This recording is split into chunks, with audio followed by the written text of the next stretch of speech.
ஊட்டி மற்றும் கொடைக்கானலில் உறைபனி சீசன் தொடங்கியதால் ரம்யமான சூழல் ஏற்பட்டுள்ளது. ஊட்டி மற்றும் கொடைக்கானலில் உறைபனியால் நிலவும் ரம்யமான சூழலைக் கண்டு சுற்றுலா பயணிகள் உற்சாகமடைந்தனர்.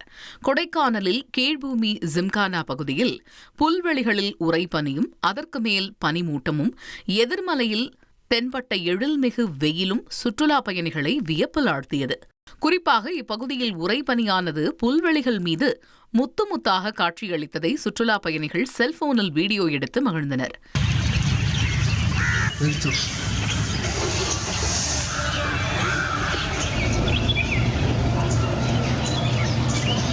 மேலும் நட்சத்திர ஏரியில் பனிமூட்டத்துடன் காணப்பட்ட ரம்யமான சூழலை ரசித்தவாறு சுற்றுலா பயணிகள் நடைபயிற்சி மேற்கொண்டனர். இதேபோல நீலகிரி மாவட்டம் உதகையில் குதிரை பந்தய மைதானம், காந்தல், தலைக்குந்தா, அவலாஞ்சி உள்ளிட்ட பகுதிகளில் கடும் உறைபனி நிலவியது.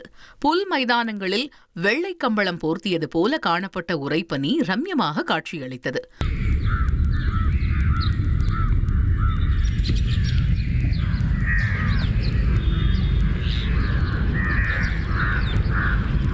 உதகையில் வாகனங்களின் இருக்கை மீது படர்ந்த உறைபனி வெள்ளை பஞ்சு துகள் போல காணப்பட்டது.